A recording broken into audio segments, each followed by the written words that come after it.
All right, everybody, welcome back to another episode of Culper's Canteen Cup. Big thanks to Carlton Zeus for the music. You can go check them out. That's Alpha Child. Go check them out at www.carltonzeus.com or Apple Music. Though it's been a little while since we've had all three of us on here. We finally got our schedules together, at least for an hour or so, and we have a lot to catch up on. We were going to do the start off with the Bill of Rights episodes on this one, but we're going to have to slide it back. We have not had time to prepare. Luke's been gallivanting around the coast of Texas. Roger's out losing his life savings on the slots in Vegas, and I've been too busy at home doing a whole lot of nothing. So I don't know, Roger. So dude, there's so much to cover. Well, why don't you give us an update? Why don't you give us an update on your 75 hard? Because you're down to the last 2 weeks, right? Last 10 days, 12 days, dude. So I've got let's see, what's today? December 4th. Yeah. So I've got 13 days. So 13 days right now. Last I checked, and I don't weigh myself every day.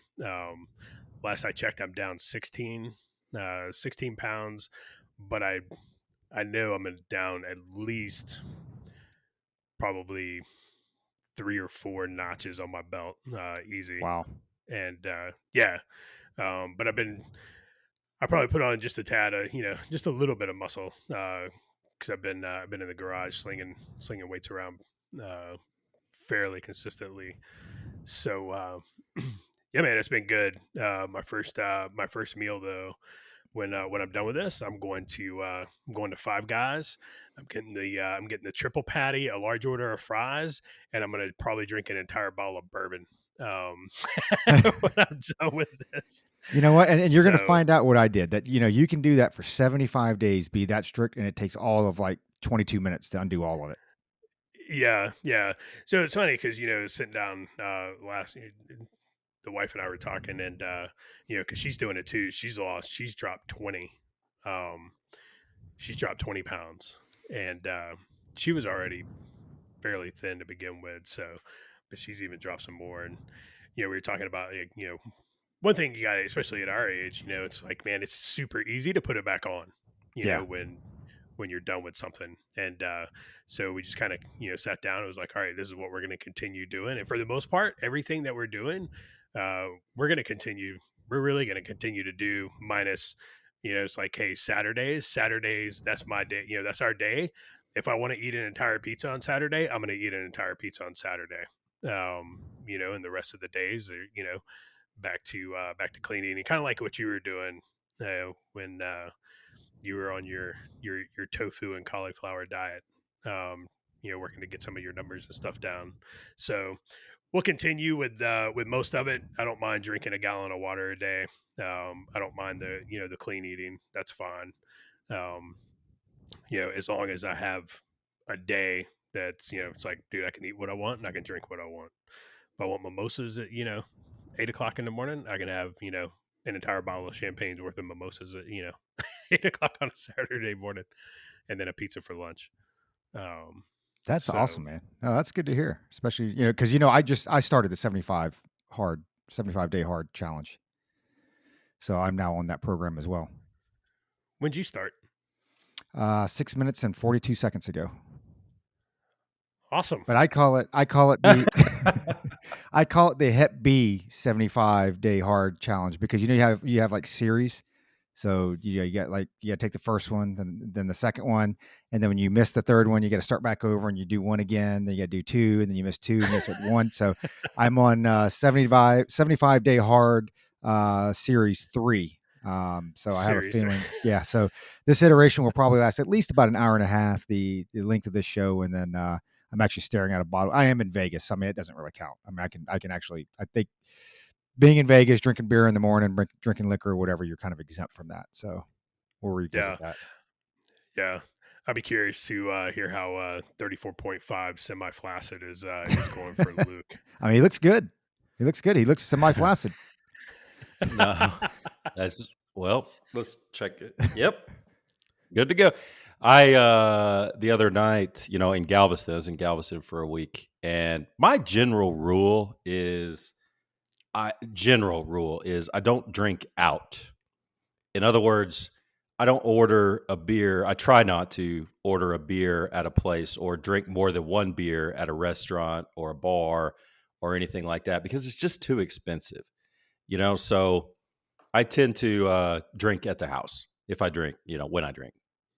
So when I was in Galveston, get together with folks who are fun to be around down in the hotel bar, and you have a few, and then you get the bill, and you're like, "Oh man, not good."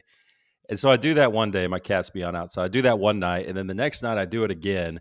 I get the bill, and I'm like, you know what? And my wife was mad at me because I was down gallivanting in the hotel bar too much. So I was like, you know what? I'm going to take a break for a little while. So I am going to do a 13-day challenge. When Josh's ends, mine ends. So yeah, I'm gonna go dry for the next couple weeks. See how that treats me. Because I also got a comment from my father-in-law. He was talking to my wife, and she was like, "Yeah, he's working hard. He's out in the yard doing this stuff and whatnot." And he goes, "Oh, good. He's going to get rid of his belly." I was like, "What the dude? Not cool." So yeah, I'm gonna be a little sensible for a little while, and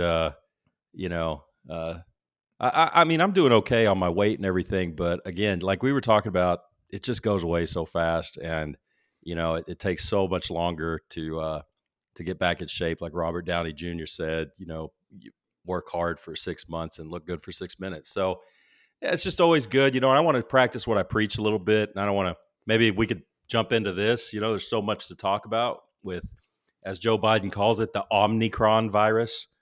Omicron is the real word for it, and Unicron was actually the bad guy in the 1986 animated Transformers film. So when Omicron came out, I was like, wait a minute, is this the bad guy Transformer? So anyway, I've been preaching a lot. I think we all have about, how this thing has been handled, the whole COVID thing from the very beginning, what we knew about it, what we didn't. And, what we've all three preached is, it's funny, the CDC, the government, no one has come out and said, you know what, lose some weight, get off the couch, eat right, or eat better, drink water, make yourself harder to kill. That has never, ever been preached. And, I think that right before I got COVID, I think we Josh and I kind of got in shape. Roger always kind of maintains. And, I just need to practice what I preach a little bit more and be, work toward being harder to kill, not just from COVID, but from anything. So I want to give an update real quick on Herschel Jericho and kind of kick this around the horn a little bit. So Herschel Jericho and my mom both got vaccinated a while back, and they talked about it. They made an informed decision. They talked to their doctors, and they decided, being the age that they are, they're both healthy, but they were like, we're going to go ahead and get vaccinated. So they did.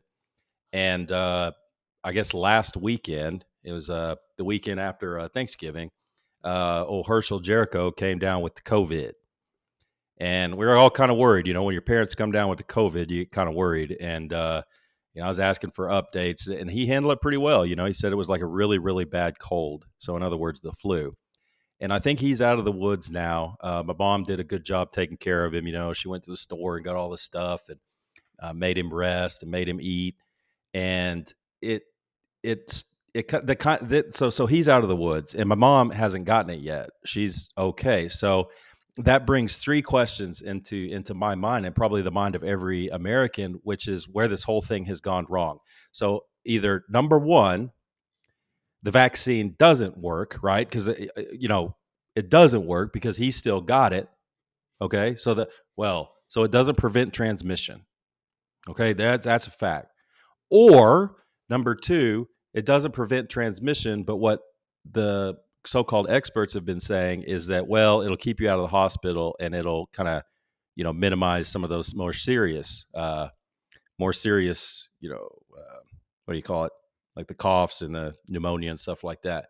So that's number two. And number three is, maybe it does work half the time because my mom hasn't gotten it.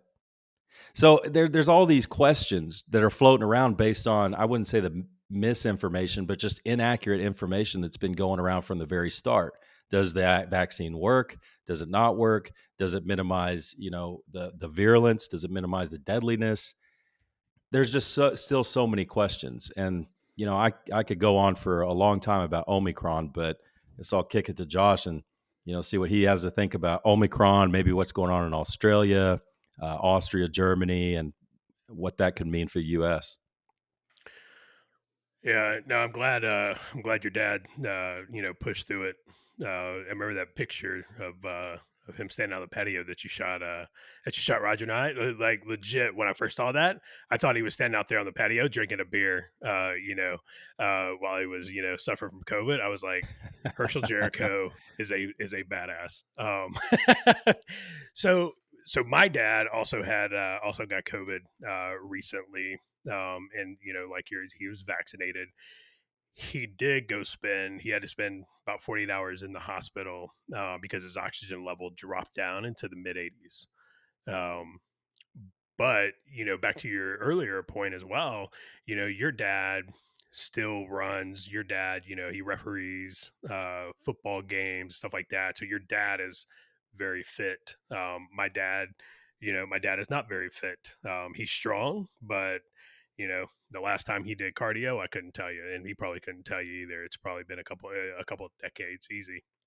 And that goes back to your point about that's what the CDC, that's what Department of Health should be pushing. It's like, hey, everybody, get off your couch and get outside and go exercise, eat healthier. The leading cause of death in the United States, it's not COVID, it's heart disease.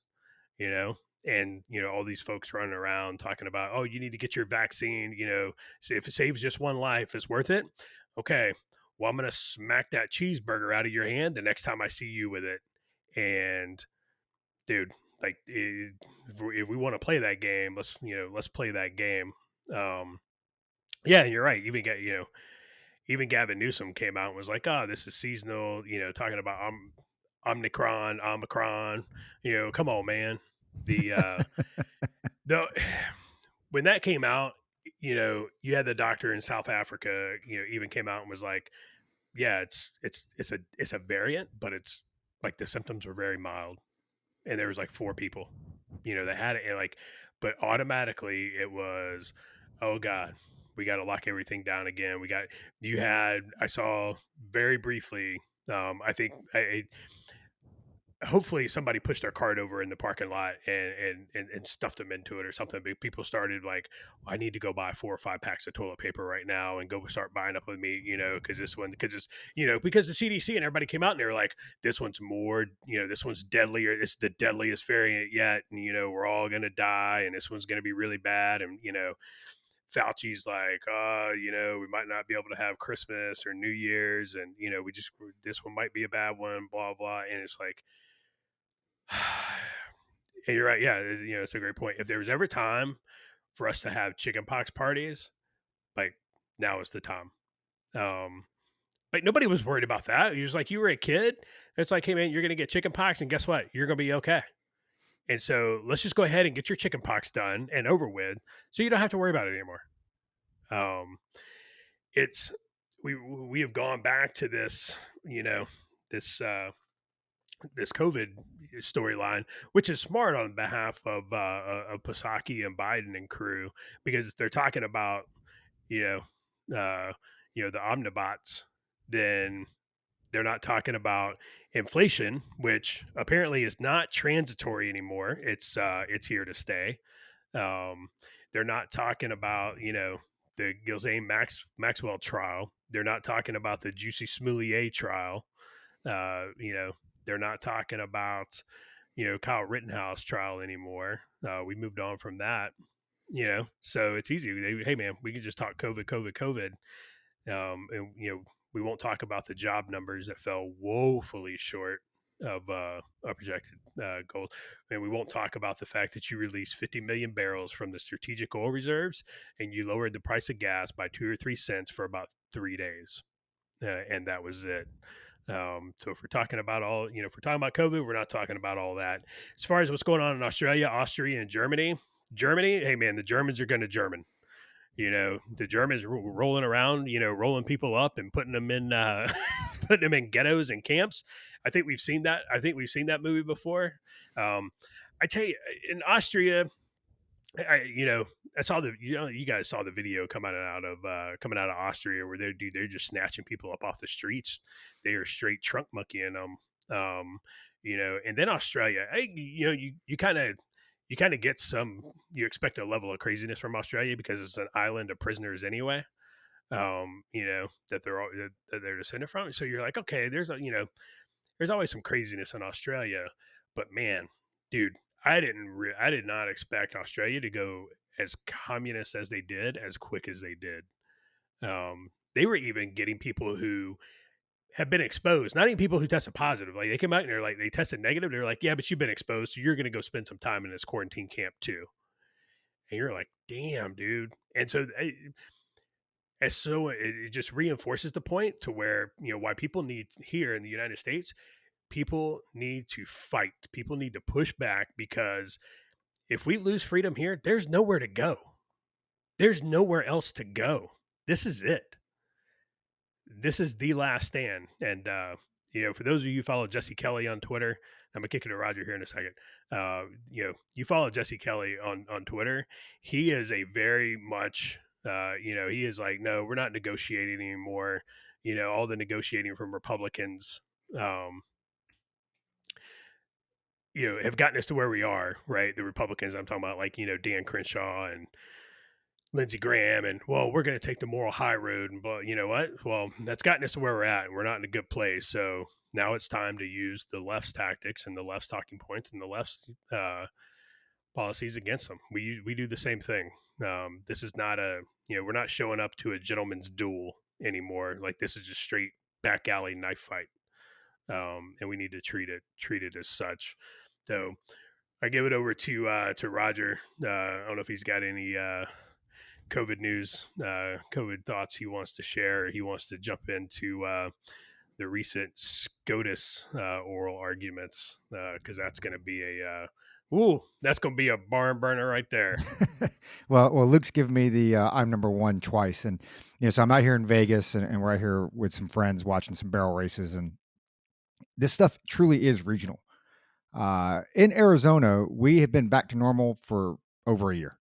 We had the initial lockdown that everybody else did. We had the mask thing that went a little bit longer than that, but we've been back to normal. It's, the stores put up, hey, we recommend, but nobody's locking anybody out. Everybody just kind of goes about their business, and it is what it is. But you realize that as you go to more of your bluer states, it's not like that. And some of them have been, COVID day one since day one until now. And it's like that here in Vegas. It's weird because, especially with this stuff, and Luke's familiar with this. I think he grew up in a lot of this environment, but you've got a lot of folks here that are traveling all around. And I'll tell you, when it comes to horse races and that type of stuff, and they have, they're having NFR. I mean, these are generally speaking from red states. All right. You get a lot of folks here from Texas and Wyoming and Montana and this and that. And they all come here. And Vegas still has mask mandates, right? And they have them in the hotel. And I tell you, I was kind of joking with these guys because this happened yesterday with my wife. This is all about like the Mike Tyson meme, where social media and Facebook and being locked down, people have forgotten that, like, yeah, you can get punched in the face for doing stupid shit. Like when you're sitting behind your keyboard and you're typing your comments on Facebook, people are badasses, all of us, right? Well, I'll get there, go F you, because you don't say it to somebody's face because they're probably going to choke you out. And I think people forget about that. So we're walking downstairs yesterday in the hotel, and it's, you come out, once you hit the main floor, you have to wear a mask. They have a security guard down there, and I feel bad for the security guard. I mean, he doesn't want to do that. I get it. It's his job, right? Hey, got to wear a mask. Here's your mask if you don't have one. It just is what it is. So just like everybody else, we come down without the mask. He's like, oh, you need to wear a mask. And it takes me a couple seconds. I put mine on. My wife was walking next to me, and she was getting ready to grab hers because it was like in her pocket or whatever it was. And this lady comes across the hotel. He's like, excuse me, ma'am, you need to put your mask on. And so, she started, at first I was kind of freaked out a little bit because she started like, approaching my wife. It's like, I jumped up front. It's like, whoa, what the fuck? And she just, you need to put your mask on. I'm like, whoa, who are you? It doesn't matter who I am. You need to put your mask. I'm like, look here, Karen, you need to just back the fuck off and just let us be. And I think we were getting ready to walk outside anyway, out to the arena. So just back the fuck off and let us, let us do our thing. And she just kept going at it and at it. I'm like, who are you? And this is, so now this has become my my new little mantra. It's like, who are you? I'm like, lady, what authority do you have to even fucking talk to me? I shouldn't drop the F-bomb, but I got fired up about it, right? It's what authority do you have? Who are you? Now, it's different if like hotel security came up and approached. Okay, they obviously have authority on their premises, private property. I respect that. And you know what? When security tells me to put my mask on, I don't push back. Absolutely, your property. I'm here. I'm choosing to stay here. If I want to stay here, I'll follow those rules and put my mask on. But here's a private citizen that's going to sit here and charge at my wife. And then finally, I'm like, you know what? You have no authority. Why don't you go get security? She's like, I'll go get security. I'll go get security. She's like, you wait right here. Right? I mean, that's the mentality of these people. Like, you wait right here while I go get security. And I'm just like, are you kidding me? So I gave her the big double birds right there, man. It's like, put it right in her face. She just kind of, and we just walked off on our way, but it's like several things come up. One, it's the, what authority do you have? Who are you? Just like, who am I, right? To go up to anybody like, you need to wear a mask or this or that, unless you're in my house, it's none of my business. But it's just the audacity of these folks, man. They forget. It's like, hey, lady, you are not on Facebook anymore. I was at the McDonald's drive-through this morning, and I have a pickup truck, and I've got a hitch on the back. I'm in the double lane, and my hitch is kind of blocking the second lane because I can't pull up any farther. It's a drive-through. There are cars in front of me. So unless I start going Bigfoot and, trying to jump over these freaking cars, it's just not going to happen. And this lady pulls up in her little Volkswagen, her yap yap dog, and starts laying on the horn. I'm just like, I don't know what you want me to do. Like, I can't move. So eventually we move, and then she can pull up, and she pulls up, and I can see her flashing, whatever the hell she's doing. And so I roll the window down. I'm like, hey, roll the window down. Nope. Lock the doors. Put her head down, right in her phone. And not that I'm going to get out of the truck and, have any kind of physical altercation, but people forget. It's like, dude, you're not on Facebook anymore. You're not on Twitter anymore. You can just fire off that mean tweet, right? Sit there in your bathroom, but on your bedroom. But back to the vaccine stuff. So it's interesting because I pulled up the definition of vaccine from the CDC, and there are thousands of definitions out there. But I figured, you know what, CDC. So let's pull this one up. A suspension of live, usually attenuated or inactivated microorganisms, et cetera, or example, bacteria or viruses or fractions thereof administered to induce immunity and prevent infectious diseases and their sequel. Okay, so you're there to prevent. Now, I understand breakthrough cases, so I get it. Nothing's going to be 100% right. It might be 99.95 or 98 or whatever. So one, the CDC, as of this morning, stopped reporting the numbers or stopped updating the numbers of breakthrough cases. So breakthrough cases are those who have had the vaccine that catch COVID, right? So this is from Oregon, and this is all the way through. This goes from October to November. Percentage of breakthrough cases, and they do it week by week. So I'm just going to read off about 8 of them right here. Percentage of breakthrough cases, 29.7. 29.2, 31.2, 28.9, 31, 28.7. So what that tells me is that almost 1/3, so over 1/4, almost 1/3 of COVID positive tests that are happening in Oregon are folks who've already had the vaccine. And I would argue that by the definition of, what the CDC says the definition of vaccine is, it's not a vaccine. And now I'm not arguing get it, don't get it, or whatever. I'm not even arguing, its effectiveness or whatever. But I would tell you, it's not the end all be all. And you know what? Maybe it's not I was thinking of a better term for it. I think it's more of a preemptive therapeutic.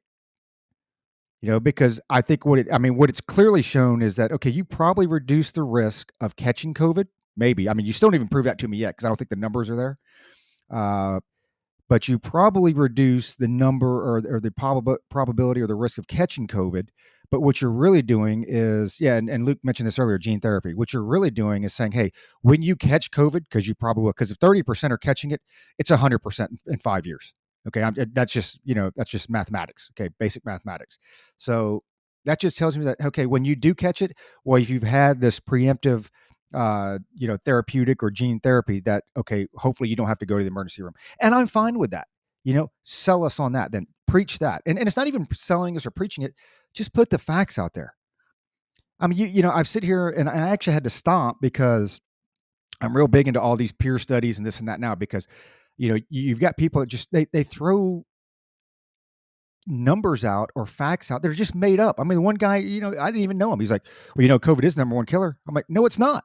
I'm like, dude, you just literally lied about that. You just threw it out there, like, based on what? So what I've been doing is pulling these studies down with masks and COVID and vaccines and this, and I put them in my iBooks on my iPad, because and the studies go both ways, right? Some of them say, hey, they're very effective. Some of them say they don't, and this and that. But I'm like, hey, what is your stance? What is your policy? Whatever. What is it based off of? And most of them can't tell you. It's based off of what they saw on CNN. It's based off of what they saw on Fox News. We talked about a little, this with the Fox or the Kyle Rittenhouse trial. Most people don't have enough time to sit there and do the research, or they just don't do it.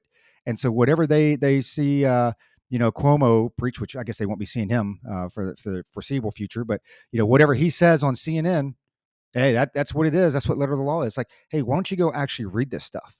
Do a little bit of due diligence, do a little bit of your critical thinking yourself, because going back through everything I've seen, and I've tried to be extremely fair with this, there is nothing on here, especially, and you throw in our culture and our way of life, that show that masks do anything. Okay. A matter of fact, when you look at charts and, when mask mandates were implemented in the case of COVID, it's an opposite correlation, right? It's the exact opposite. And what you're finding is that it's less and less to do with masks and more about, hey, what's your overall health? How about your own personal hygiene? How often are you getting outside? That type of stuff. And I agree with Josh. It's like the government should have taken the last 2 years to really put, hey, folks, a lot of folks are at home right now and this and that. Now's the time to get in shape. Now's the time to get out there and walk that dog 2 or 3 times a day. Now's the time for you to go out there and jog. And hey, you're not subject to eating at McDonald's for fast food for lunch every day. You're at home. So now's the time to start eating healthy. Let's throw some vegetables in there, that type of stuff, because it truly is a holistic approach, right? It's not just a one shot, one kill. And unfortunately, that's what the Biden administration during the campaign, that's what they ran on. They ran on that. But I tell you, it's got nothing to do about that. It goes back to, to what Josh said. How many Americans are still in Afghanistan right now that still can't get out? And they had an interview a couple of days ago that the guy was like, yeah, I'm still trying to get out. And the State Department's like, hey, you can't go directly through us. We have to take you to a third party, which is probably the Taliban. And hopefully, you can get out. What's happening out down at the southern border? Gas prices, even Josh was, he was being generous about it. Even the 2 or 3 cents, that was theoretical. It didn't actually, your gas prices didn't actually drop 2 or 3 cents. What they said was, well, hey, if we release 50 million barrels, then in theory, 8 weeks down the road, because it's 6 to 8 weeks before you actually see that change from the price of crude oil when it's bought before it gets refined and actually hits the pump. And it may even be longer than that now, but that was theoretical in 6, 8, 12 weeks that you might actually see, or 2 or 3 cent drop. And right after that, what did OPEC do? OPEC came out and said, we're going to go ahead and decrease production. You guys just started releasing some barrels, so we're going to go ahead and decrease production. So it had the exact opposite effect. And on one hand, it was presidents don't control the price of oil. Some extent, right? Not control. Do they influence? Absolutely. To all of a sudden, and Josh made a post on this, I think, on our Twitter. You went from, not even within 30 minutes, well, the president has nothing to do with the price of crude oil, to look at what the president did. There was a drop of 2 cents. But if we're talking about COVID, which people still largely see as part of the Trump administration, we're not talking about those other things. And it's Josh started a new job, and I don't want to get too far down into it, but he's out in the commercial sector. And it's, I keep telling him, I was like, hey man, be prepared to be disappointed, because there are some folks that some folks I look up to coming out in the commercial sector. I'm like, man, I'm getting ready to have my mind blown. I mean, these are some smart, freaking guys and gals out there. And there are some of them. Majority of them, man, it's like, I don't even know how you're breathing. Their heads of lettuce. You sit there and you're like, I'm still waiting to be wowed. And when you look at what the administration has done over the last year, and we're no different than our audience, our listeners, any one of our listeners in our audience saw this stuff coming. I mean, when Fed Powell came out and said this is transitory, 99% of our audience, minus Bonnie, said, no, this is going to be around for a while. Right? I mean, we all knew that. We get questions all the time, or some comments here and there all the time, when it's like, how does this work? No, the people are not stupid. And so we're able to do that. We're able to see that. It's like, what is the administration thinking? It's like, this is clear as day to a lot of people. So I know, Luke, you've got a little bit to chomp on that. So I'll kick it over to you. Okay, Josh, I'm going to ask you one question, just yes or no answer. And if someone is illiterate, are they stupid? If someone is illiterate, if they can't read, does that mean they're stupid? No. I agree. So, I'm going to give some like philosophical thoughts on, kind of a lot of the stuff that Roger said, some of the stuff Josh said, and then we'll get off the subject of COVID and all this stuff and go where Josh wants to go with it, which I hope I hope he goes a certain way with it. But it in my job right now, I do a little bit different job than I've done before. Same principles, but it's a little bit different. And I'll go talk to some people. Roger mentioned the southern border. Some of it has, there's some COVID stuff involved, and these people that I work with, a lot of them will say, dude, what's up? What's up with this policy? What's up with that policy? Because we're seeing something totally different on the ground. We're getting, word that the policy is not so strict, but we haven't let up 1 inch. And, what I've come to the conclusion is that, and I know that may seem kind of vague what I'm saying, but I've come to the conclusion that there are two realities that we're operating on, not just in the United States, but the whole Western world, definitely in China. Two realities. And one reality is the narrative. And the narrative comes from the media, to include social media. The narrative comes from Washington, D.C., so on and so forth. That's the narrative. That's what everyone's supposed to believe. And then there's reality of what's going on the ground. There is an incredible disconnect right now. Roger was saying it in Vegas with, a certain community that moves around a lot. That it's reality to them. They don't wear masks. It's reality to them that they had COVID and they've gotten over it and they're just going to keep going. It's reality to them that I cannot stop working. I cannot stop traveling because of this thing. I can't do it. A lot of people can because they're subsidized, but two different realities in this world. Populism has not gone away. It hasn't gone away. I've said from the beginning, I don't think Trump was the perfect avatar to be president. I will never say that. But he represented that disconnect between the narrative and the populist reality. The reality of what's going on right outside my window, the reality of what's going on in the Walmart down the street, even in New York City. Not everyone wants to live like that. People are ready to explode. There's this disconnect. And we haven't seen a disconnect between two different narratives like this, in my opinion, since the early 1300s, or the early 1400s in the state of the world. And in the early 1400s, the majority of the world was illiterate. There was a disconnect between, there were serfs and, you had the royalty and all that stuff. And the reality that the royalty experienced and tried to pass down was mainly through the Catholic Church back then. And the reality on the ground was different. Yes, I'll go to church every Sunday, but I still have to hit the fields and all this stuff. People were illiterate.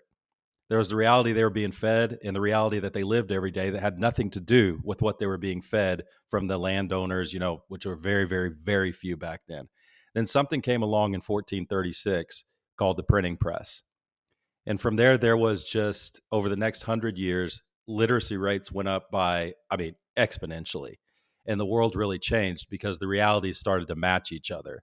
It was a very bloody time after the printing press was invented and started to, you had the Reformation and Enlightenment, and it brought about, we wouldn't have an internet now without a printing press.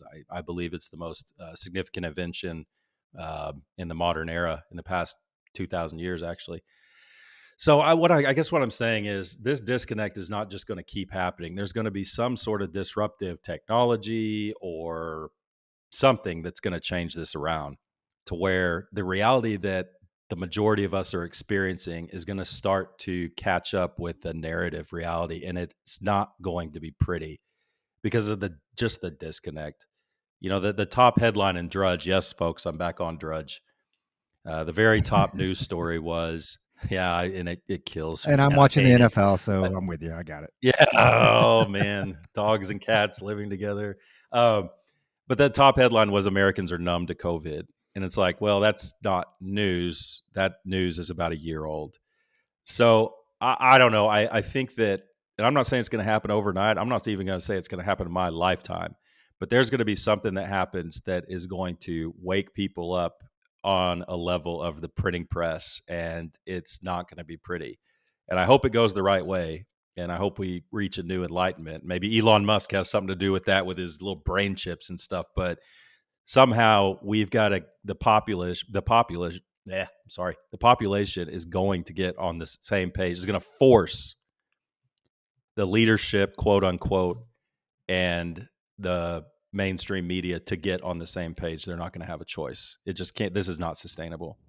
So those are kind of my thoughts. It's kind of rambling, but I do believe we're in a pivotal time because of the disconnect I see.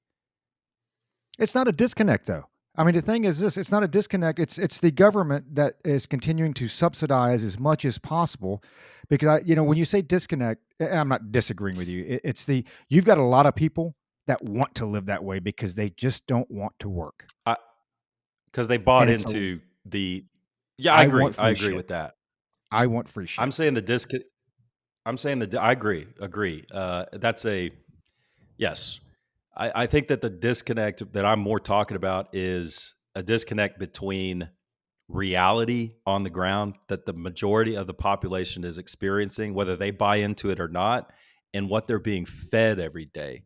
And what they're being fed as far as a $1.5 trillion infrastructure bill. That doesn't match reality. It doesn't. How does that affect anyone? Like, how does that affect anyone? You really have to be educated and dig into it and have a level of cognitive dissonance to think a $1.5 trillion, how many ever page infrastructure bill is going to benefit you. It's not. So that's right. Kind of the disconnect. I know it's esoteric and it's kind of weird, but you're right. You're right. I think a lot of people are feeding off the disconnect, and that's what's keeping any sort of disruptive change from happening. Is we'll just keep feeding you money. And what have we said, Josh? What have we said? Joe and Jane Sixpack will put up with damn near anything as long as they have their cell phone, their internet, food in the fridge, just enough to eat, and push it. And they can push that Overton window to where, cream cheese is my favorite food, and I can only get that, every third time I go to the grocery store because I can't find it, but I still have cream cheese. And then eventually it's every fifth time. And then eventually you can't find cream cheese anymore. So I'll turn to the cream cheese substitute. Now sour cream is my favorite food, or whatever. And it's pushing that Overton window. And eventually the AC is going to go off in the summertime, or the heat's going to go off in the winter, because it's just, there's whatever. Okay, I'm getting a little far afield, man. I don't know. No, I get what you're saying, and you see it every day with the media. Like, our media is absolute garbage, and and then you have the propaganda machine in Pisaki. So Ducey asked her the other day. So most folks have heard about these smash and grabs, organized looting events that are going on out in San Francisco. And Ducey, she said something about, well, it's because of COVID and the supply chain, and people can't get things, to live, and blah blah. And Ducey's like, hold up. He's like, you're saying that people smashing and stealing jewelry and purses is because they need those to live, and it's all because of COVID? Has the supply chain all messed up? And she's like, yes. She gives like the Michael Jackson, Ed Brown, yes. And you're like, that everybody knows that you're full of shit. But by and large, other than, a few folks, nobody's going to call you on it. And people are just going to keep getting that fed into them. And that is absolutely not reality on the ground. And there's a ton of examples. And she didn't even allow for a rebuttal. I mean, if you watch the video, she says, yes, Barbara. Yeah. Oh, absolutely. We've got new underwear for President Biden, and they talked about from it. Yeah. And they talked about Biden's congestion, because the other day when he was talking, he was, hacking up a lung, and they talked about Biden's congestion for like 15 minutes. And it's like, guys, why are we talking about this? Why are we not talking about, some of those areas you guys are talking about? Why are we not talking about the southern border? Why are we not talking about Americans still trapped in Afghanistan? Why are we not talking about skyrocketing inflation, which is not going to get any better? You can't pump that much of, that amount of money into the economy and, and expect it to end well. Uh, it's absolutely insane. And I agree with Luke. I think it is absolutely when this all comes to a head, and we may not see it in our lifetime, but I think it's going to come, and it's going to be really ugly. It's going to be very, very ugly. And if I don't know what's going to happen. I hope it happens in my lifetime, and I hope it happens while I'm still young enough and physically able to deal with it. 2 out of 3 of us were wrong about the last election, the last presidential election. 2 out of 3 of us. But if you look at these big picture things, and see what Roger thinks about this. You look at these big picture things that we've been talking about, man, dude, I get so frustrated. Was Josh was talking, I was just shaking my head because it's like, man, this is very basic stuff. We called inflation a long time ago.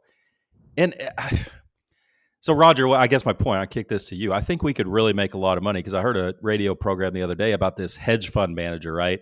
And this hedge fund manager, all he does is predict certain things that are going to happen. He's like a Nostradamus of, events around the world. Like, are the Russians going to invade Ukraine or not? All these things. And I'm like, dude, we could do that. We've been right so many times. I hate to toot our own horn, and y'all who listen are like, yeah, right on, right on. But those of you who don't, I encourage you to go back and listen because, man, dude, this is just so elementary. And if the 3 idiots that are sitting here right now that you're listening to can call this stuff happening, oh God, yeah, inflation is because of a supply chain. It's like, oh Jesus, it's just so simple. Our listeners see it So, too. do you think we can make a lot of money or not? No, you know what? I don't think we'd. Well, I don't know. Maybe we could make a lot of money, but our listeners are the same way. They see this stuff. I mean, there's no way that the common person can't see it this way. And it makes you wonder. You talk about the narrative, just spin off that the narrative versus what reality. This is what gives it's mind-boggling because then you have the administration sending the FTC after the largest retailers to investigate or demand data on why their shelves are empty. I'm like, really? I mean, do you really not know why your shelves are empty right now? I mean, come on, right? They know. Do you really not know why gas prices are high? Come on. Everybody knows why gas prices are high. Do you really not know why inflation is as high as it is? We all know why inflation is as high as it is. Do you really not know why employment, as far as the employment numbers are up and down all over the place? I mean, we all know that. And that's what makes you wonder because I'm so sick and tired of hearing, not just Psaki, but, Pelosi was 17 Nobel Peace Prize winning, economist. Yeah, you know what? And all 17 you little D-bags said that, this was transitory. So right now you have no more. I mean, you have no clout with me. None. Yeah. Anytime anybody, dude, well, anytime anybody ever throws the Nobel Peace Prize in front of something, I'll always be like Yasser Arafat. So that's all you need to say. Be like Yasser Arafat. But this has been happening. This has been happening for a very long time, and people keep, and people are like, oh, the United States is having a race war. They're having this war. This has been a culture war. It has been going on for quite some time. This is not new. It didn't start last year with George Floyd. It didn't start with Michael Brown. It didn't start, with Trayvon Martin. This started decades ago, and it's continuing to move along. And this goes back to what Jesse Kelly was saying. Like, we have been losing this. Like, we have been completely oblivious, or just, as Luke said, the level of cognitive dissonance has, forced us. It's just we continue to lose, continue to fail to gain the upper hand in this, and it's not us. They're probably going to pay for it. It's our kids and our grandkids that are going to pay for it. You saw the Democratic lawmaker. I can't remember her name.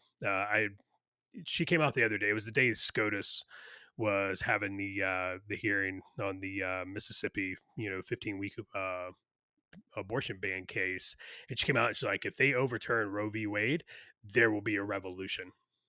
We are going to have a revolution in the United States. And it was like, well, so my first couple of thoughts on that were, okay, your terms are acceptable.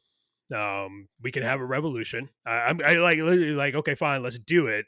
Because judging by the looks of, most of you who are going to be the, the quote unquote revolutionaries, I'm pretty sure I like the odds.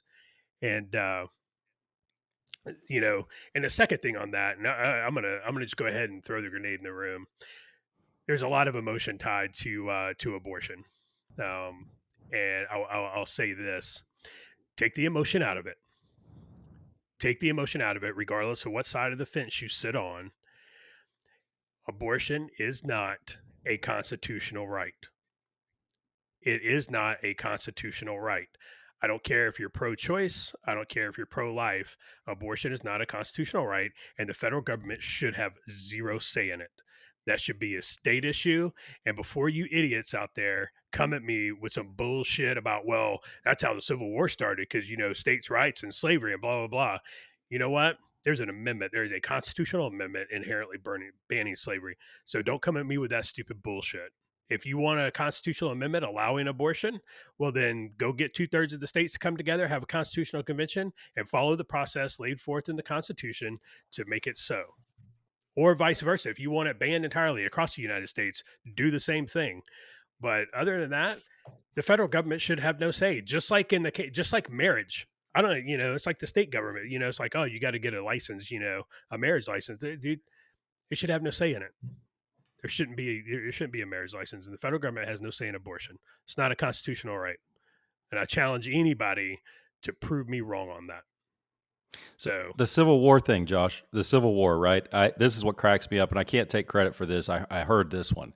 The Civil War, right? Slavery. Anybody who says slavery it wasn't a big part of the Civil War is just stupid. It was states' rights. Okay, I got it, but it was slavery, right? Now there was a moral imperative against slavery, right? So the South wasn't going to invade the North and say, you will have slavery. That was not going to happen. The North had a moral, because there was no moral imperative there. It was a survival thing for the South, the way they saw it.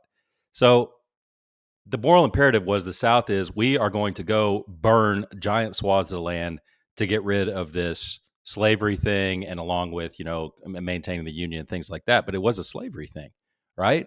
So let's go. And these people are saying there will be a revolution if they overturn Roe versus Wade. It ain't gonna. There will be riots and there will be marches. I get that, but the side that is for Roe versus Wade does not have a moral imperative, not right or wrong. Morals you can debate morals. The side that is against Roe versus Wade does have a moral imperative the way they see it. They are saving lives the way they see it. It's akin to the slavery thing, the way the North felt back in the day.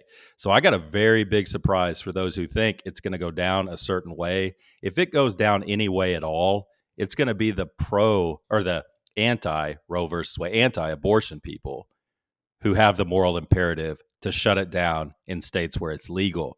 So people aren't looking at it like that. It's to me, I think it's funny. I don't know.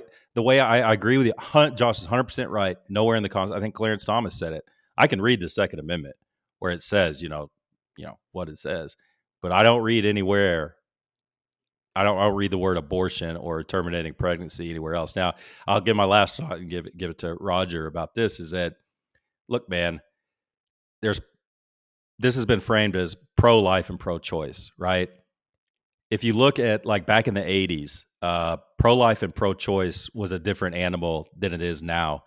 Now it's pro-life and pro-abortion. It's not necessarily pro-choice. People who are so adamant about having abortion be a right, they're pro-abortion. The arguments they use just don't make any sense to me. One of the arguments they use is, well, no one should be forced to share their body with another human being. Okay, well, if we follow that logic, down the rabbit hole, no one should be forced to share their property with another human being. So once that child is born, the government is forcing me to share my property with this child, my house, my food, things like that. So It's a very nuanced thing. Maybe we can delve into this more. I think Roger's on a time hack. I don't think we have time to really go into this, and I can give my personal beliefs on the whole thing, which falls along a naturalist type philosophy. But yeah, it's kind of. I think a lot of people are pro-abortion, man, and not pro-choice. I think their arguments are dog shit. I do like your moral imperative because I hadn't really thought of it from that point of view, and that could probably be an episode all in itself because it does bring, that's where your base is, right? That's what lights the fire. That's what it gives you the motivation to be on the offense versus the defense. If you haven't had a chance to hear, and I was lucky enough, we were driving up here, and I think my wife was pissed because I talk a lot. Obviously, we have a podcast, so listening to this thing, it's like I can't help for like every 30 seconds, like interjecting, like you're dumb. I mean, what are you talking about, or whatever. But arguments from both sides, the prosecution and the defense, fantastic. I'm not saying that everything was rooted the right way or that it made sense, but they were very articulate. It was extremely professional, and I thought both sides asked some fantastic questions. When I say both sides, I mean the justices, right? As far as they're able to Q&A the lawyers going back and forth. So hearing both the state and the federal government, it is extremely educational. And I would ask anybody out there that you really want to see this process, go back and find. I'm sure it's on YouTube or a C-SPAN replay or something like that, because it was pretty wild. I actually thoroughly enjoyed it. But several things were brought up, and I'll just kind of throw it out there for our viewers as far as the summary goes. So the Mississippi. Well, one, we called this months ago. We called this episodes ago, right? Roe v. Wade. I think it was like our first year episode, like 3 or 4. I mean, we called this thing way early on, and we said, hey, just knowing how the Supreme Court works and how how they have to take cases and accept them and this and that. It's like, hey, they're just waiting for the right case to come up, and the Mississippi case was the right case, and it was one of the first ones. And they were saying before the hearing, they're like, hey, this is based on substance and not procedure. Okay, that is huge. That means it's not letter of the law, the processes and the technicalities, right? They're actually going to the root of the issue there. And some very good questions were brought up as well as rebuttals. One of the big arguments from the prosecution side of the house is that they're saying the cost, right? The cost of contraception. A lot of folks can't afford it. Some places it's harder to find, and this and that. And I tell you, Mississippi came back and he said, "Hey, the cheapest abortion in Mississippi is at a minimum $600." And long story short, you can buy a lot of condoms with $600. You also look at the, obviously the mother's right and the right to protect the mother and her health and her welfare. Where does that get mixed in with the baby's right? Okay. And so they talked about viability in 15 weeks, that's 4 months. Right. And I'm taking away like the incest because from what I heard, the prosecution kept trying to bring up the extremes, well, incest and rape and abuse. And okay, I think everybody on board was like, at least from what I heard, was like, hey, look, there are exceptions. You're going to have those exceptions. And no matter what stage you're at, if the mother's going to die, if she doesn't have the abortion at 7 months, that's a decision that she makes. And I didn't hear any argument against any of that, even though the prosecution kept bringing it up. But, what I did hear was like, hey, there's a very definitive line, at 15 weeks that Mississippi is trying to instill. And so the prosecution came up and said, well, if you approve 15 weeks, then why not 13? Why not 10? Why not 8? And I think it was Clarence Thomas that said, well, 13, 10, and 8 is not on trial right now. Right now it's 15. So, when that, and basically what he was saying was, hey, you want to challenge 13 weeks, then you go back through the procedure in the court of law, right? To challenge 13 weeks, 10 weeks, 8 weeks, whatever, talking about viability. But that does play a very fine line in there where, the mother's rights, when is the baby, when do you, say, okay, the baby's alive and also has rights and this and that. The other piece that you have to look at is, and something I did not hear from either side, and maybe I just missed it because there was a lot of legalese and this and that. But at what point, I didn't hear any responsibility from the consenting parties to get pregnant. I mean, you always hear, you can't force me to carry this baby. Nobody forced you to carry that, right? Nobody forced. I mean, there were obviously actions that led up to that before that. And now you've had 4 months, and I'm trying not to let my personal opinion get in there, but these are things that I'm thinking that, like, hey, why isn't this being asked? And so we've just kind of blown all through the, you know, there are consequences for every action out there, good or bad or whatever. And we're kind of skipping over number 1 and just going to 2, 3, 4, and 5. And it's like, hey, there is some responsibility to be accepted up front. My one opinion, and I'll throw it out to Josh after this, but I do believe after this, I think they're going to throw it to the states. Josh said it best, and this is what all the pundits are saying. They're not outlawing or banning abortions. Okay, contrary to what you're going to see on CNN and MSNBC, they're not outlawing them. They're not banning them. They're not saying you can't have them. They're just saying, guess what? It's a state's right. They will make that determination. And you know what you're saying with the right to an abortion in the Constitution, it's just like the right to vote. You know, I know the pundits will say, well, there's been Supreme Court rulings that say, hey, find that for me in the Constitution. There's a lot of things saying you can't discriminate based on, but again, those are pundits that come out and they throw their narrative out there and their spin to make it fit their agenda, and they throw it out. And I'm with Josh. Hey, if you want it federalized and you want a federal law, ratify it. If you want it the other way, ratify it. I have no issues with that. It's like the 2A. If you don't like the Second Amendment, then change it and get it ratified.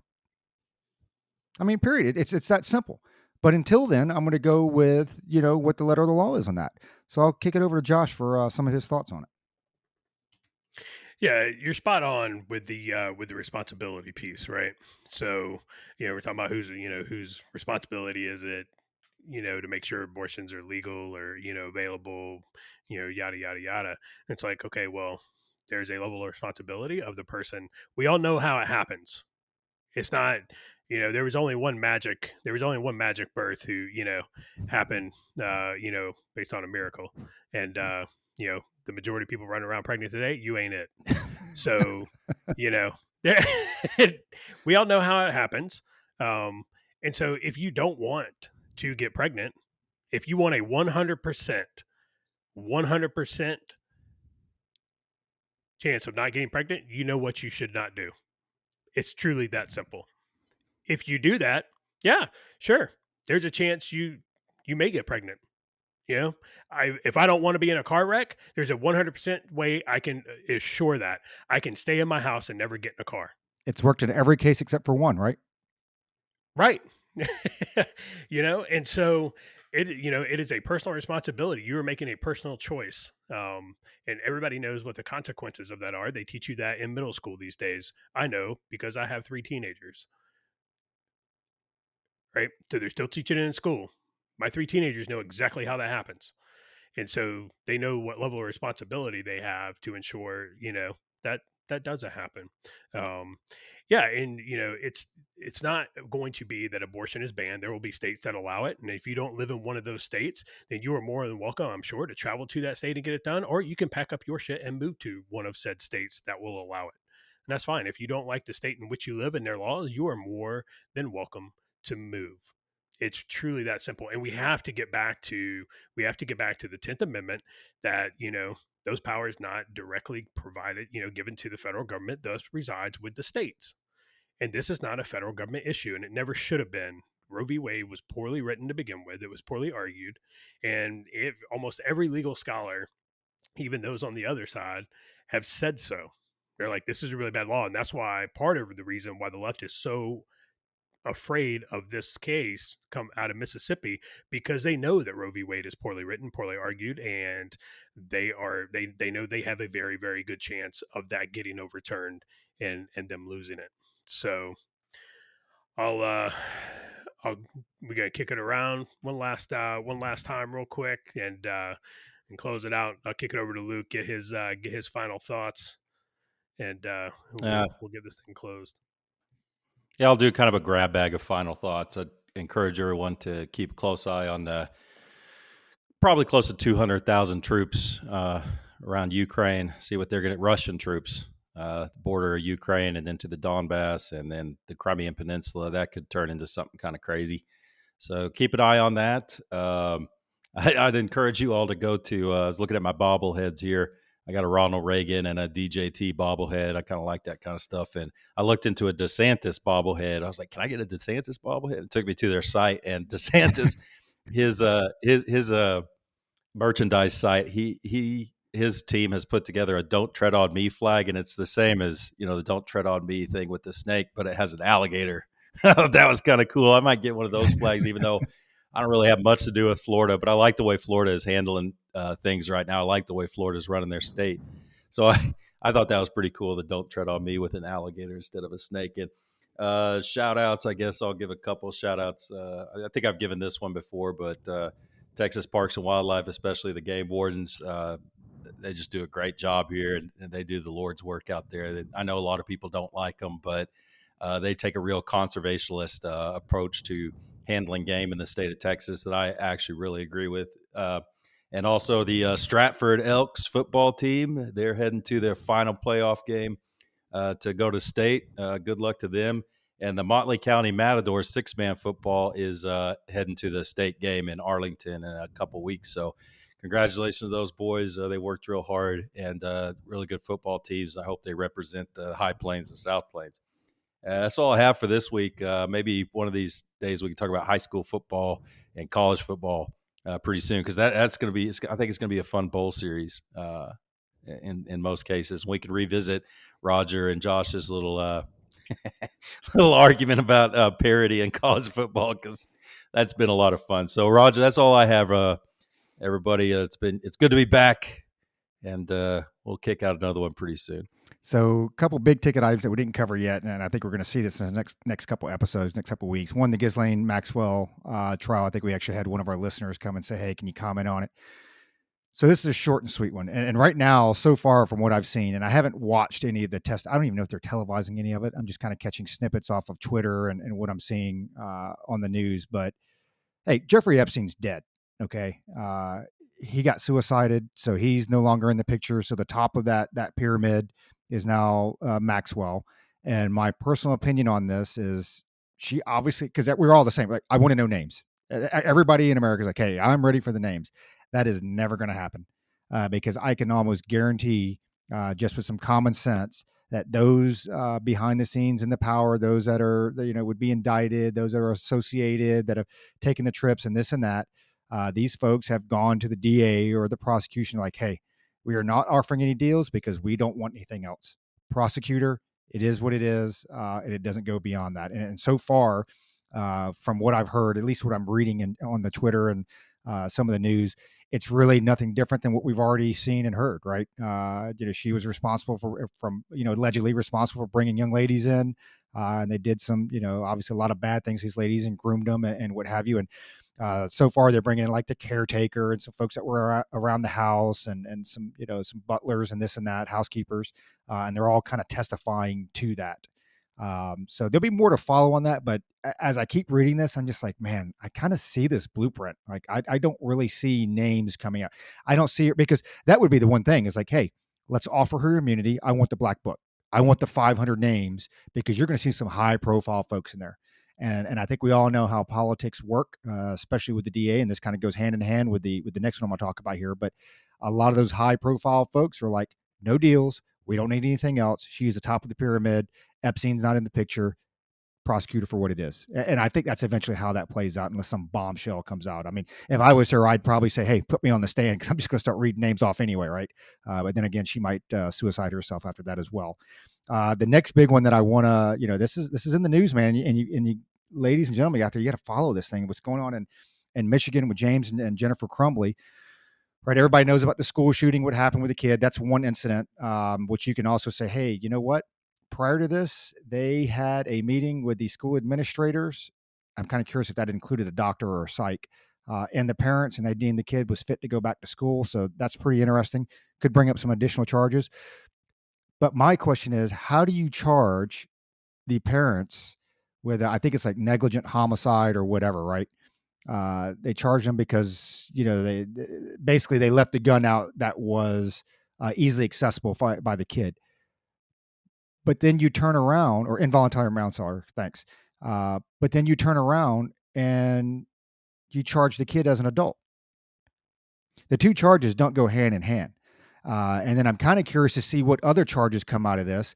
And when you look into this case, I mean, they were talking about, they had the sheriff interview on Fox News the other day saying, yeah, I was blindsided. I mean, when they were both released on $500,000 bond payment in full. They said they were a flight risk. And at the time this was all going, nobody knew there was a warrant. I mean, even the sheriff was like, I didn't know there was a warrant for their arrest until I saw it on the news. And he's like, now we're caught blindside, but they had already called a bolo with the U.S. Marshals. So now when the process, and again, this goes back to like the Rittenhouse case, right? This was all set up. So they go in front of the judge and they're like, hey, we had a bolo out. The U.S. Marshals were looking, da, da, da. It's like, well, yeah, because when you did that, nobody knew there was a warrant. And I think the sheriff, and I caught a snippet of the interview, he was even like, hey, we would have liked to have handled this different. And I think what he was getting at was, let's not publicize any of this stuff. Tell me there's a warrant for an arrest.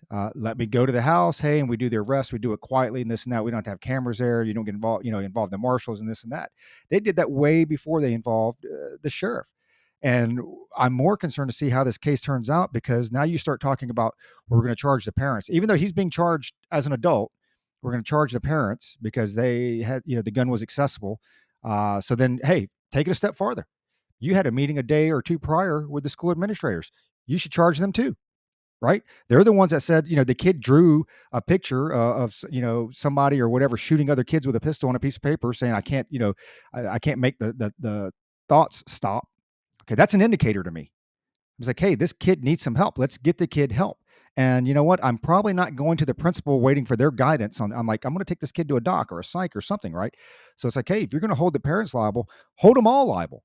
But it's not about that, right? And they're immediately going to turn this and flip it into a 2A argument. So with that, I'll kick it over to Josh for any of his last second thoughts, either on the Michigan case or the Ghislaine Maxwell case. And oh yeah, LeBron James, he's a bitch. Just let you know that. I'm sure everybody's been following that, his whole suspension and then throwing fans out. And one last thing real quick. So this goes back to my AEW plug, right? If you guys and gals have not seen I think it was 2 weeks ago now, their promo that CM Punk and MJF did, it's about 22 minutes long. And I tell you what, it is probably the best promo I have seen since the Attitude Era. It truly takes me back to like The Rock and Triple H and Stone Cold. It was fantastic. And you know what's fantastic? Because the fans love it.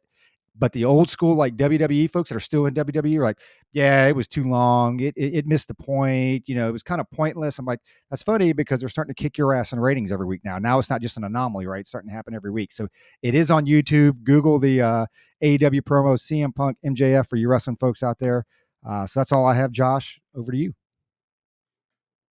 Yeah, real quick before I close it out, everybody, don't let the media memory hold the Waukesha Christmas parade murders, where allegedly Mr. Daryl Brooks, who had been released on $1,000 bond after an extensive criminal history and an extensive social media history of posting pro Black Lives Matter, anti-Trump, anti-white post, immediately after the verdicts in the Kyle Rittenhouse case. Drove his car through a Christmas parade, killing multiple people. I think he killed 6 people.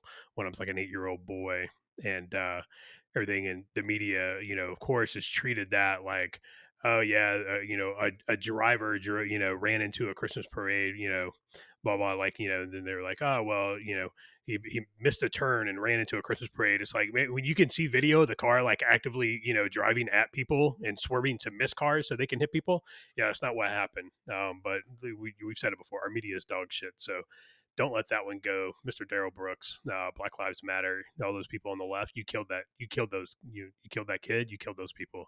You're just as guilty for your anti-white rhetoric and your shitty reporting on the Kyle Rittenhouse case, which I hope he sues the shit out of everybody for defamation.